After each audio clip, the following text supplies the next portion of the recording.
The morning sun cast long shadows across the dusty plains of southeastern Italy as two massive armies prepared for what would become one of history's most decisive battles.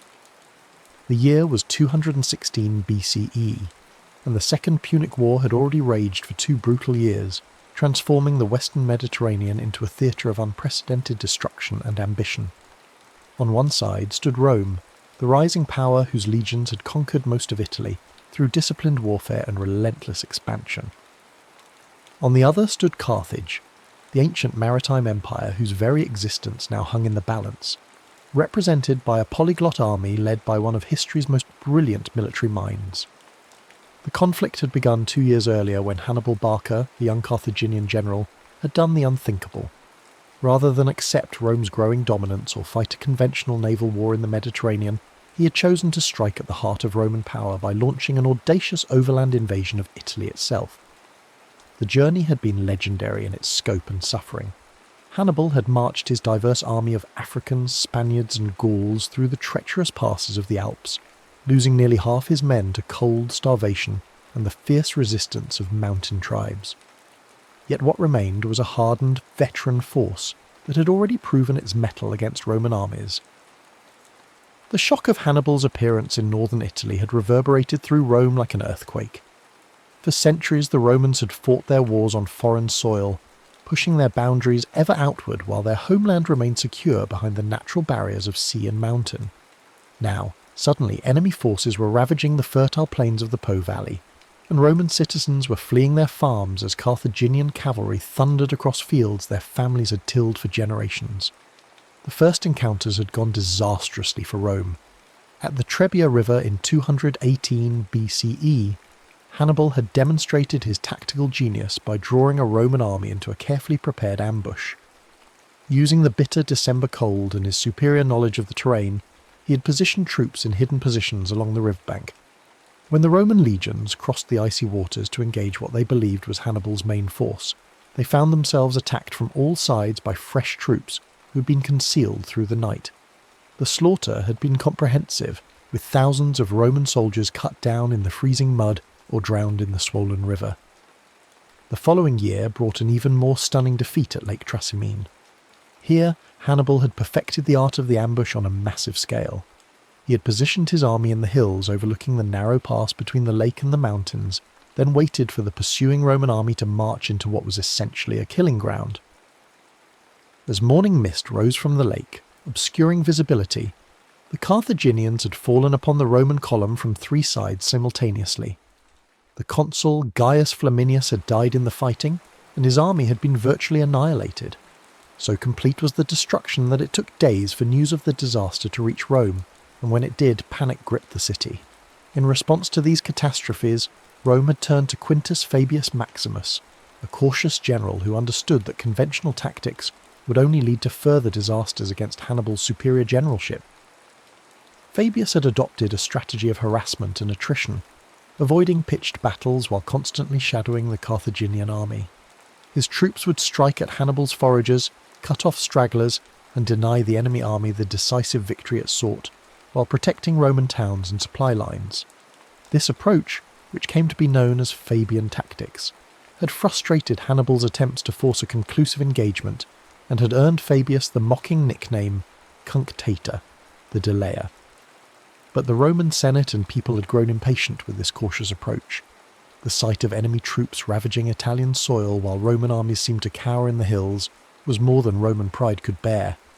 The economy was suffering as trade routes were disrupted and agricultural production declined in the war zones.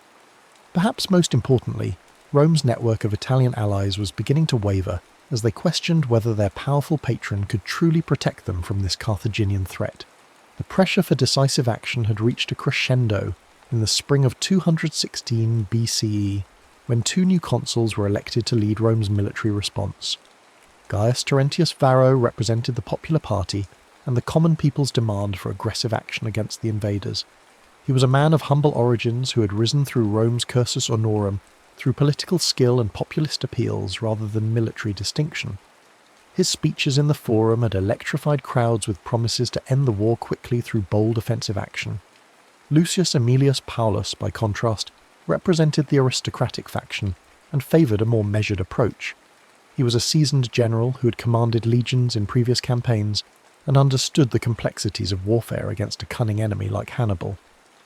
The tension between these two men reflected the broader divisions within Roman society about how to respond to the Carthaginian threat.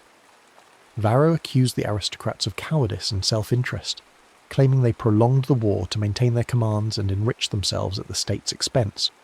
Paulus and his supporters countered that rash action would only lead to more disasters like Trebia and Trasimene. However, the popular will for aggressive action proved overwhelming, and the Senate authorized the raising of the largest army in Roman history to that point. The mobilization that followed was unprecedented in scale and ambition. Rome called up not only its own citizens, but also demanded contingents from every allied city and tribe throughout Italy. Veterans were recalled from retirement. Young men barely old enough to bear arms were pressed into service, and even slaves were offered freedom in exchange for military service. The entire Roman war machine was focused on creating a force so massive that it could overwhelm Hannibal through sheer numbers, regardless of his tactical superiority. When the levies were complete, Rome had assembled an army of approximately 80 to 90,000 men, divided into 8 legions plus an equal number of allied troops. This represented nearly 10% of Rome's entire military-age male population, a commitment that demonstrated both the state's desperation and its confidence in numerical superiority. The logistics of supplying and moving such a massive force was staggering, requiring thousands of pack animals, hundreds of supply wagons, and a complex network of depots and supply lines stretching back to Rome itself. Meanwhile, Hannibal's army had been reduced by 2 years of continuous campaigning to perhaps 40 to 50,000 effective fighters. However, what these men lacked in numbers they more than compensated for in experience and diversity. The core of his infantry consisted of Libyan troops, veterans of campaigns in Spain and Africa, who fought with captured Roman equipment and had adopted many Roman tactical innovations while retaining their own traditions of individual combat skill. These were supplemented by Gallic warriors from tribes in both Spain and northern Italy, fierce fighters who brought their own weapons and fighting styles to the Carthaginian cause. Spanish infantry provided another crucial element, disciplined troops armed with their distinctive falcata swords and experienced in both individual and formation combat.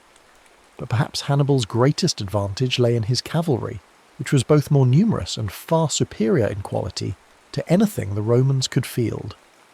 Numidian light cavalry from North Africa were legendary throughout the Mediterranean for their skill as horse archers and their ability to harass enemy formations while remaining virtually uncatchable in open terrain. These riders, who fought without saddles or bridles and controlled their mounts through knee pressure alone, could appear suddenly from clouds of dust, rain javelins and arrows on enemy formations, and disappear again before retaliation was possible. Heavy cavalry from Spain and Gaul provided the shock troops necessary for decisive charges, while their superior numbers meant that Hannibal could use mounted forces not just for reconnaissance and harassment, but as a genuine tactical arm capable of deciding battles. The diversity of Hannibal's army was both a strength and a challenge. Managing troops who spoke different languages, fought with different weapons, and came from cultures with vastly different military traditions required exceptional leadership and organisational skill. Yet this diversity also provided tactical flexibility that no homogeneous army could match. Hannibal could adapt his battle plans to take advantage of each unit's particular strengths, while compensating for their weaknesses through the complementary abilities of other contingents. As summer approached, both armies began manoeuvring through the heat-baked landscape of southeastern Italy, each seeking to force battle under favourable conditions. Hannibal had established a base near the town of Cannae, a Roman supply depot that controlled access to the rich agricultural regions of Apulia. The position was strategically crucial because it threatened Rome's grain supplies from the south, while providing Hannibal's army with access to the resources they needed to continue the campaign. More importantly, from a tactical perspective, the terrain around Cannae offered the open plains that would allow his superior cavalry to operate most effectively. The landscape around Cannae was dominated by gently rolling hills that descended toward the Aufidus River, known today as the Ofanto. The river valley provided relatively flat ground ideal for large-scale manoeuvres, while the surrounding elevations offered observation posts and potential positions for reserves. The summer heat was already intense, and dust clouds raised by marching armies could be seen for miles across the sun-scorched terrain. Local winds typically blew from the southeast, carrying dust and reducing visibility for anyone facing that direction, a factor that Hannibal would carefully consider in his battle planning. When the Roman army finally approached Cannae in early August, both sides understood that the moment of decision had arrived. The Romans could not allow Hannibal to continue threatening their supply lines and recruiting allies from among the Italian tribes, while Hannibal knew that his strategic position would become untenable if he could not force a decisive victory soon. Carthaginian reinforcements remained trapped in Spain by Roman naval power, and his army's numerical inferiority meant that a prolonged campaign of attrition would inevitably favour Rome. The night before the battle, both camps were alive with activity as commanders made their final preparations. In the Roman camp, Varro and Paulus held council with their subordinate officers, reviewing battle plans and attempting to coordinate the movements of their massive army. The size of their force created both opportunities and challenges. While their numbers were overwhelming, the complexity of managing so many troops in battle had never been attempted before. Roman military doctrine emphasized the disciplined advance of heavy infantry in close formation, an approach that had proven successful against most enemies, but had already failed disastrously against Hannibal's more flexible tactics. Across the plain, Hannibal was putting the finishing touches on one of history's most audacious battle plans. Rather than simply arranging his troops in the strongest possible defensive formation, he was preparing to deliberately weaken his centre while strengthening his flanks, creating a formation that would appear vulnerable to Roman attack, while actually serving as bait for an elaborate trap. The plan required precise timing, exceptional discipline from his troops, and the kind of battlefield control that few generals in history have ever achieved. As dawn broke on August 2nd, 216 BCE, both armies began their deployment across the dusty plains. The morning sun climbed higher in a cloudless sky, promising another day of punishing heat that would test the endurance of heavily armoured men engaged in desperate combat. A hot wind blew from the southeast, stirring up clouds of fine dust that would limit visibility and add to the confusion once battle was joined. Hannibal positioned his army with careful attention to both the terrain and the prevailing wind conditions. His weakest troops, Gallic and Spanish infantry, were placed in the centre of his line, arranged in a convex formation that actually projected toward the enemy. This was contrary to every conventional military practice, as it invited attack against the army's most vulnerable point. However, Hannibal's intention was precisely to encourage such an attack, drawing the Roman legions into what would become a deadly trap. On either side of this weak centre, Hannibal positioned his best infantry, veteran Libyan troops equipped with Roman weapons and armour captured in previous battles. These men were arranged in columns rather than extended lines, hidden behind the forward units, and ready to wheel inward once the Romans had committed to their attack on the centre. On the extreme flanks, Hannibal deployed his cavalry forces, with Numidian light horse on the right wing and heavy cavalry commanded by his brother Hasdrubal on the left. The Roman deployment followed more conventional patterns, reflecting both their military traditions and their confidence in superior numbers. The massive infantry force was arranged in the traditional manipular system, with Hastati in front, Principes in the middle ranks, and Triarii veterans forming the rear line. However, the unprecedented size of the army meant that the usual spacing between maniples had to be reduced, creating a more dense and less flexible formation than normal. This compression would prove crucial as the battle developed, as it reduced the Romans' ability to respond to changing tactical situations. Roman cavalry was divided between the flanks, with citizen cavalry under Paulus positioned on the right wing and allied horse under Varro on the left. Both forces were significantly outnumbered by their Carthaginian counterparts, and neither was equipped or trained for the kind of decisive cavalry action that Hannibal planned to employ. Roman military doctrine treated cavalry primarily as a supporting arm for scouting and pursuit, rather than as a battle-winning force in its own right. When the battle commenced, the initial exchanges followed patterns that were familiar from previous engagements. Roman cavalry on both flanks moved forward to engage their Carthaginian counterparts, while the massive infantry formations began their methodical advance toward Hannibal's apparently vulnerable centre. The dust raised by thousands of marching feet and galloping horses began to fill the air, reducing visibility and adding to the confusion that always accompanies large-scale combat. On the Roman right flank, Paulus led his cavalry in a desperate charge against Hasdrubal's heavy horse. but the encounter was brief and decisive. The Carthaginian cavalry, better trained and more numerous, quickly gained the upper hand. Paulus himself was wounded in the fighting and forced to withdraw, leaving his scattered forces unable to provide effective support for the infantry. On the opposite flank, Varro's allied cavalry fared even worse against the Numidian light horse, who used their superior mobility to avoid direct confrontation, while raining javelins on the Roman formations. With both flanks secured, the crucial phase of the battle shifted to the infantry combat in the centre. Here, Hannibal's plan began to unfold with mechanical precision. As the Roman legions crashed into the Gallic and Spanish troops in the Carthaginian centre, these deliberately weakened units began to give ground, falling back in apparent disorder while maintaining just enough cohesion to avoid complete collapse. To the Roman commanders, this retreat looked like the beginning of victory. Their superior numbers and discipline were finally overwhelming the enemy centre, just as conventional military wisdom suggested they should. The Roman advance continued with increasing momentum as more and more legions pressed forward into the gap that seemed to be opening in the Carthaginian line. The manipular system that had served Rome so well in previous wars now worked against them, as the forward units became increasingly compressed and difficult to control. Officers found themselves unable to maintain communication with troops more than a few ranks away, while the dust and noise of battle made coordinated manoeuvres nearly impossible. What the Romans could not see, however, was that Hannibal's retreat was proceeding according to a carefully orchestrated plan. As the Gallic and Spanish troops fell back, they maintained their formation and continued to resist, drawing more and more Roman forces into an increasingly narrow salient. Meanwhile, the African heavy infantry on either side of this developing bulge remained motionless, waiting for the signal to execute the most crucial phase of the battle. The moment Hannibal had been waiting for arrived when the Roman advance had penetrated so deeply into his centre that the leading legions were actually behind the original Carthaginian front line.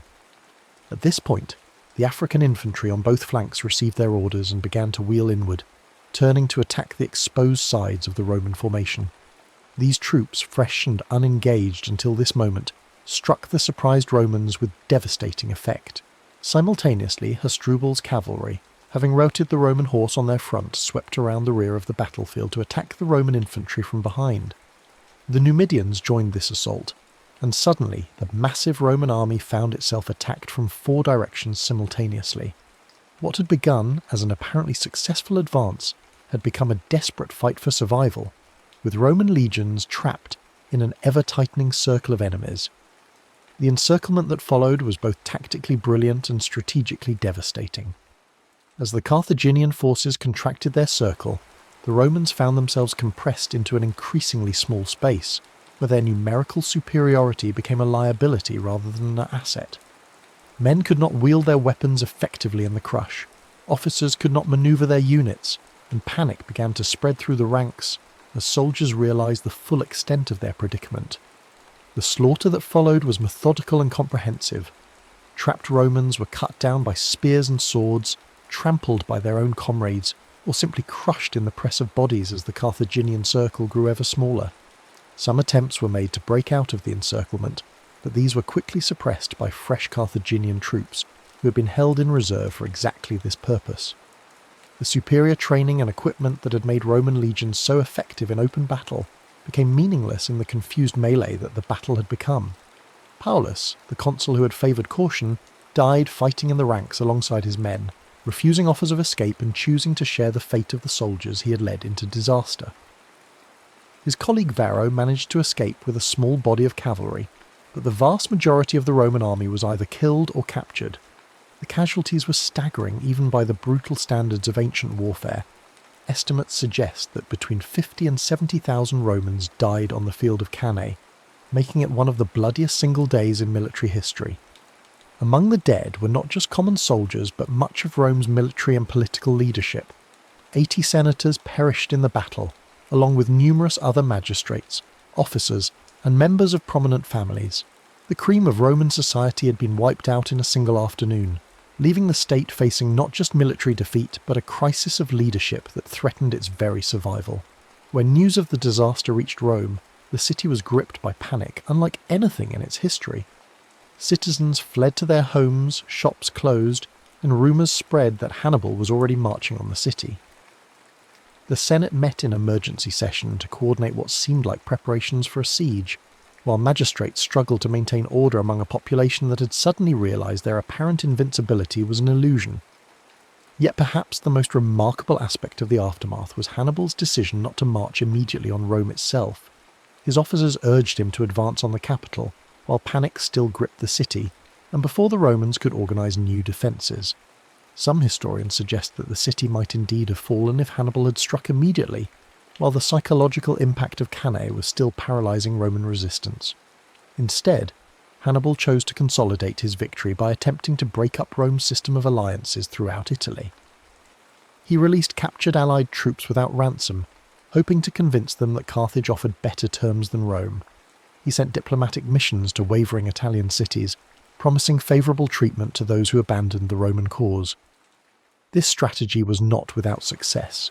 Several important cities, including Capua, the second largest in Italy, declared for Carthage in the months following Cannae. However, Hannibal's strategic pause also gave Rome the time it desperately needed to recover from the immediate shock of defeat. The Romans' response to Cannae demonstrated the resilience and institutional strength that would eventually enable them to dominate the Mediterranean world. Rather than seeking peace or abandoning the war effort, the Senate authorised new levies to replace the lost legions, recalled experienced commanders from other theatres, and implemented emergency measures to maintain the war effort. The Roman strategy shifted back to the Fabian tactics that had frustrated Hannibal before Cannae. New armies were raised with explicit instructions to avoid pitched battles, while harassing Carthaginian forces and protecting loyal cities. The Romans also implemented a scorched earth policy in areas controlled by Hannibal, denying his army the supplies it needed for extended operations while gradually wearing down his forces through attrition. Perhaps most importantly, Rome's network of alliances proved more resilient than Hannibal had anticipated. While some cities did defect to Carthage, the majority remained loyal to Rome, motivated by a combination of fear, self-interest, and genuine belief in Roman protection. This loyalty was maintained through a careful balance of threats and rewards, as Rome demonstrated that it could still protect its friends while ruthlessly punishing those who betrayed their alliance. The war continued for another 14 years after Cannae, with Hannibal maintaining his position in Italy, but unable to achieve the decisive victory that would force Rome to sue for peace. His army gradually declined in strength as casualties mounted, and reinforcements from Carthage remained limited by Roman naval superiority. Meanwhile, Roman forces under Publius Cornelius Scipio opened a new front in Spain, eventually driving Carthaginian forces from their Iberian strongholds and threatening Carthage itself. The final resolution came at the Battle of Zama in 202 BCE, where Scipio used tactics derived from studying Hannibal's own methods to defeat the Carthaginian general on African soil.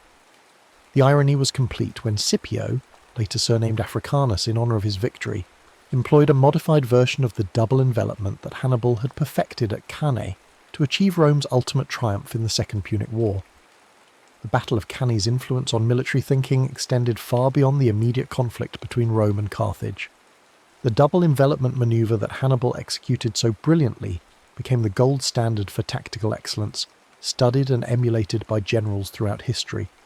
Napoleon Bonaparte analysed the battle extensively, and attempted to replicate its principles in his own campaigns, while German staff officers in both world wars sought to achieve Cannae-like encirclements of enemy forces. The American Civil War saw several attempts to recreate Cannae's tactical model, most notably at the Battle of Chickamauga, where Confederate forces achieved a partial double envelopment of Union troops. During World War II, the German concept of blitzkrieg was explicitly designed to achieve Cannae-style encirclements on a strategic scale, using rapid armoured advances to surround and destroy entire enemy army groups. Even in the modern era, military academies around the world continue to study Cannae as an example of tactical perfection achieved through superior generalship, careful planning, and flawless execution under pressure. The battle demonstrates how a smaller, weaker force can achieve decisive victory through superior strategy and the intelligent use of terrain, weather, and enemy psychology. The psychological impact of Cannae extended beyond its immediate military consequences to influence Roman national character in ways that would shape the empire's future development. The disaster taught Romans that their survival as a people depended not on avoiding defeat but on their ability to recover from catastrophic setbacks. This lesson would serve them well in future crises, from the invasions of Germanic tribes to the civil wars that marked the end of the Republic. The memory of Cannae also reinforced Roman determination never again to allow foreign armies to ravage Italian soil unopposed. This defensive mentality contributed to Rome's aggressive expansion throughout the Mediterranean, as successive generations of leaders concluded that the best defence lay in controlling potential threats at their source, rather than waiting for enemies to strike at Roman territory. For Hannibal himself, Cannae represented both the pinnacle of his military genius and the beginning of his strategic failure. His tactical brilliance in achieving the perfect battle was matched by his inability to translate battlefield victory into lasting political success. The decision not to march on Rome immediately after Cannae has been debated by historians for over 2 millennia, with some arguing that the opportunity for decisive victory was lost forever in those crucial days following the battle. Modern analysis suggests that Hannibal's strategy of attempting to break up Roman alliances through diplomacy rather than military conquest was not necessarily flawed, but that he underestimated both Roman resilience and the strength of the alliance system he sought to destroy. His army, while tactically superior, lacked the logistical support and reinforcements necessary for the kind of sustained campaign that would have been required to force Rome's capitulation. The Battle of Cannae thus stands as both a testament to individual military genius and a demonstration of the limits of tactical excellence when not supported by adequate strategic resources. Hannibal's achievement in destroying a Roman army twice the size of his own remains one of history's greatest military accomplishments, yet his inability to capitalise on this victory ultimately contributed to Carthage's defeat in the broader war. Today, the plains around Cannae remain largely agricultural, with few visible traces of the carnage that once soaked the dusty soil with the blood of tens of thousands of soldiers. Archaeological investigations have uncovered artefacts from the battle, corroded weapons, armour fragments, and coins that provide physical evidence of the ancient conflict. These silent witnesses serve as reminders of a day when the fate of the Western world hung in the balance, decided by the tactical genius of one man and the courage of soldiers from across the Mediterranean who fought and died under the burning Italian sun. The legacy of Cannae extends beyond military history to encompass broader questions about leadership, strategy, and the relationship between tactical excellence and strategic success. It reminds us that individual brilliance, while crucial, must be supported by adequate resources and long-term planning to achieve lasting results. Most importantly, it demonstrates how a single day's fighting can echo through millennia, influencing military thinking and shaping the course of civilizations long after the dust of battle has settled and the warriors have returned to Earth. The immediate weeks following Cannae reveal the true character of both civilizations involved in this titanic struggle. While Hannibal celebrated his victory and attempted to capitalize on Roman panic, the response from Rome itself demonstrated the institutional resilience that would ultimately prove decisive in the broader conflict. The Senate, despite losing 80 of its members in the battle, continued to function and make crucial decisions about the war effort. Emergency magistrates were appointed to replace fallen leaders, new levies were authorized despite the catastrophic losses, and diplomatic missions were dispatched to ensure the loyalty of wavering allies. The Roman people's reaction to the disaster was perhaps even more remarkable than their government's response. Rather than demanding peace negotiations or calling for the recall of armies from other theatres, the citizenry demonstrated a grim determination to continue the struggle regardless of cost. Families who had lost sons, fathers and brothers at Cannae volunteered remaining male relatives for military service. Wealthy Romans contributed their personal fortunes to fund new legions, while poorer citizens offered their labour for fortification work and military production. This collective response was rooted in Roman cultural values that elevated duty to the state above individual survival or comfort. The concept of virtues, which encompassed courage, excellence, and moral strength, had been tested at Cannae and found to endure even in the face of unprecedented catastrophe. Romans understood that their civilization faced an existential threat, and they were prepared to sacrifice everything to ensure its survival. Hannibal, observing this Roman response from his camp in southern Italy, must have realized that his victory at Cannae, devastating as it was, had not achieved its primary strategic objective of forcing Rome to seek terms. Instead of breaking Roman will to resist, The battle seemed to have hardened their determination to continue the war until Carthage was completely defeated. The psychological warfare that had been so effective in previous campaigns was proving insufficient against an enemy whose cultural identity was built around the refusal to accept defeat. The diplomatic offensive that Hannibal launched in the aftermath of Cannae met with mixed results that highlighted the complex nature of Roman power in Italy. While some cities did abandon the Roman alliance, particularly in southern Italy where Carthaginian military presence offered immediate protection, the vast majority remained loyal despite the obvious military risks. This loyalty was based not merely on fear of Roman retaliation, but on genuine calculation of long-term interests and cultural affinity. Rome's alliance system differed fundamentally from the tributary relationships that characterized most ancient empires. Rather than simply extracting wealth and manpower from subject peoples, Rome offered a path to citizenship and full participation in Roman civilization. Italian allies understood that Roman defeat would not necessarily improve their situation, while Roman victory offered the possibility of advancement within an expanding imperial system. The defection of Capua, however, represented a significant strategic blow that demonstrated both the opportunities and limitations of Hannibal's diplomatic approach. As the second largest city in Italy and the centre of a rich agricultural region, Capua's adherence to the Carthaginian cause provided Hannibal with crucial logistical support and a prestigious symbol of Roman weakness. The city's leaders calculated that Carthaginian victory was inevitable and sought to position themselves advantageously in the post-war settlement. Yet Capua's defection also illustrated the fundamental problem with Hannibal's strategy.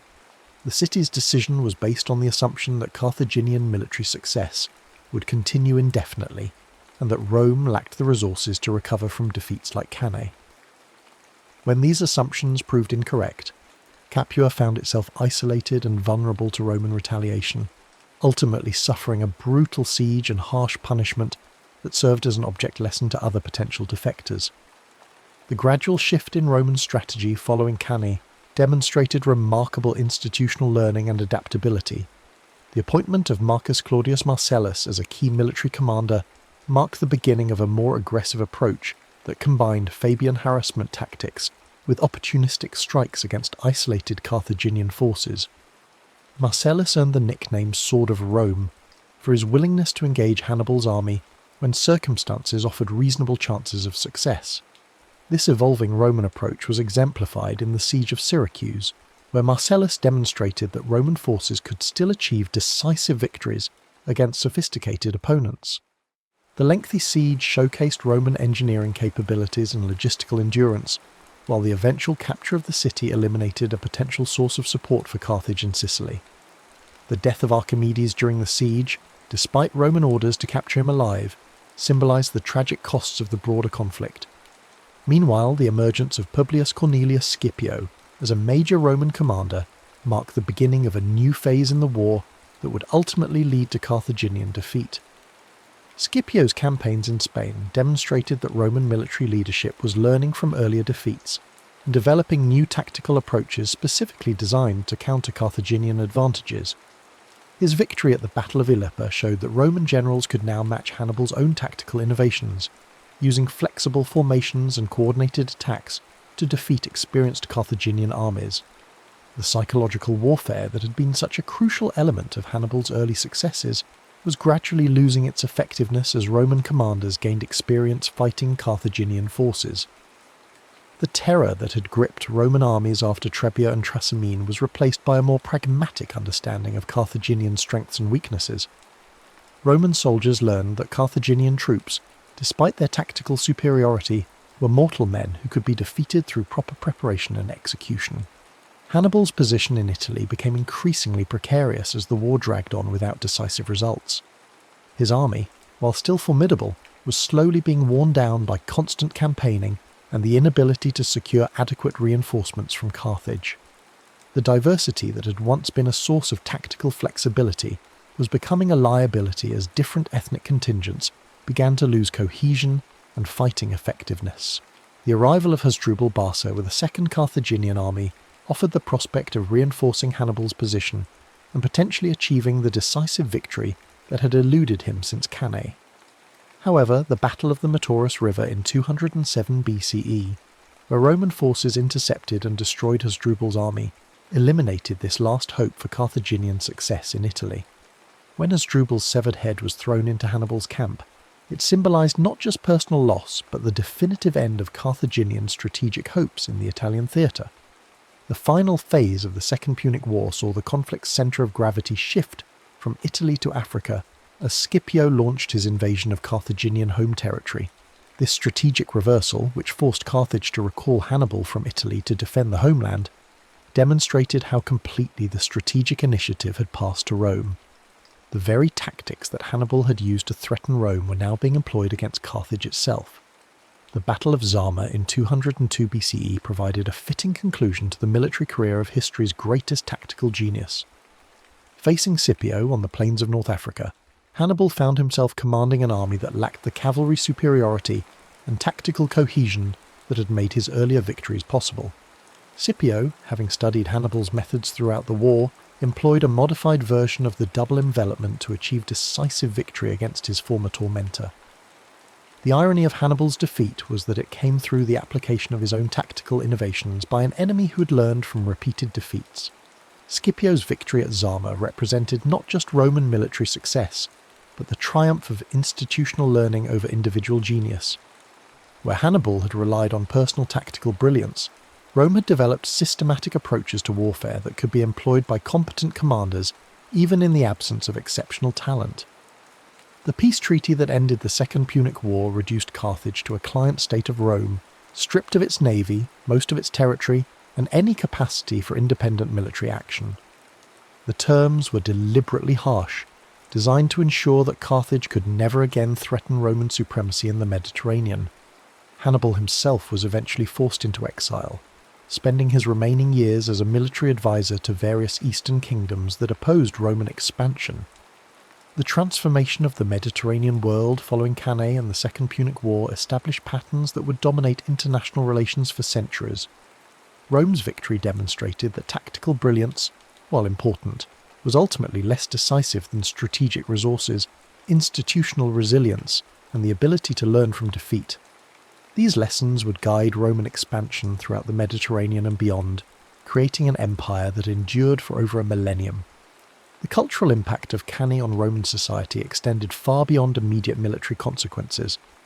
The disaster became a defining moment in Roman national consciousness, a symbol of both vulnerability and resilience that shaped imperial ideology for generations. Roman writers and historians repeatedly returned to the battle as an example of how divine favour could be lost through hubris, but regained through perseverance and proper devotion to traditional values. The memory of Cannae also influenced Roman military reforms that created the professional legions of the imperial period. The disaster highlighted weaknesses in the citizen-soldier system that made Rome vulnerable to enemies with superior military training and experience. Subsequent reforms emphasized longer terms of service, better training, and standardized equipment that would make Roman armies less dependent on individual commanders and more capable of sustained operations in distant theatres. Educational systems throughout the Roman world incorporated lessons from Cannae into their curricula, ensuring that future generations of leaders understood both the dangers of overconfidence and the importance of institutional solidarity in times of crisis. The battle became a standard example in rhetorical training, used to illustrate principles of narrative structure, character development, and moral instruction that formed the foundation of classical education. The influence of Cannae on military thinking extended well beyond the boundaries of the Roman Empire to affect military development throughout the ancient world. Eastern kingdoms facing Roman expansion studied Hannibal's tactics as potential models for their own defensive strategies, while Roman enemies sought to replicate the psychological and tactical advantages that had made the Carthaginian general so formidable. Medieval military writers rediscovered classical accounts of Cannae during the revival of interest in ancient texts, incorporating lessons from the battle into contemporary military manuals and strategic thinking. The concept of the double envelopment became a standard element of military education, though few commanders possessed the skill or circumstances necessary to execute such a complex manoeuvre successfully. The Renaissance witnessed renewed scholarly interest in Cannae as military theorists sought to apply classical principles to contemporary warfare. The development of gunpowder weapons and changes in army organisation created new tactical possibilities, but the fundamental principles demonstrated at Cannae, the importance of reconnaissance, terrain analysis, troop morale and coordinated attacks, remained relevant to military professionals. Modern military historians continue to analyse Cannae as perhaps the finest example of tactical artistry in recorded history, a demonstration of how superior generalship can overcome seemingly impossible odds through careful planning and flawless execution. The battle serves as a case study in multiple military disciplines, from logistics and intelligence to leadership and battlefield psychology. Contemporary military academies around the world include Cannae in their core curricula as an example of tactical perfection that remains relevant despite changes in weapons technology and organisational structure. The principles that Hannibal employed — deception, concentration of force at decisive points, exploitation of enemy weaknesses and maintenance of tactical flexibility — continue to guide military planning in the modern era. The enduring fascination with Cannae reflects broader human interest in stories of David versus Goliath, where intelligence and determination overcome brute force and superior resources. Hannibal's achievement resonates across cultures and centuries because it demonstrates the power of individual excellence to change the course of history, even when ultimate victory remains beyond reach. Yet the complete story of Cannae also serves as a reminder that tactical brilliance alone is insufficient to achieve lasting political objectives. Hannibal's masterpiece on the battlefield could not compensate for Carthage's strategic weaknesses or overcome Rome's institutional advantages. The battle thus illustrates both the potential and the limitations of military genius in shaping historical outcomes. The dusty plains of Cannae continue to attract visitors from around the world, drawn by the site's historical significance and the enduring questions it raises about leadership, strategy, and the nature of victory itself. Standing on the ground where one of history's greatest battles was fought, modern observers can appreciate both the scale of Hannibal's achievement and the broader historical forces that ultimately determined the conflict's outcome. The silence of the ancient battlefield speaks eloquently of human ambition, sacrifice, and the eternal struggle between individual brilliance and collective endurance that defines the human experience across all ages and civilizations.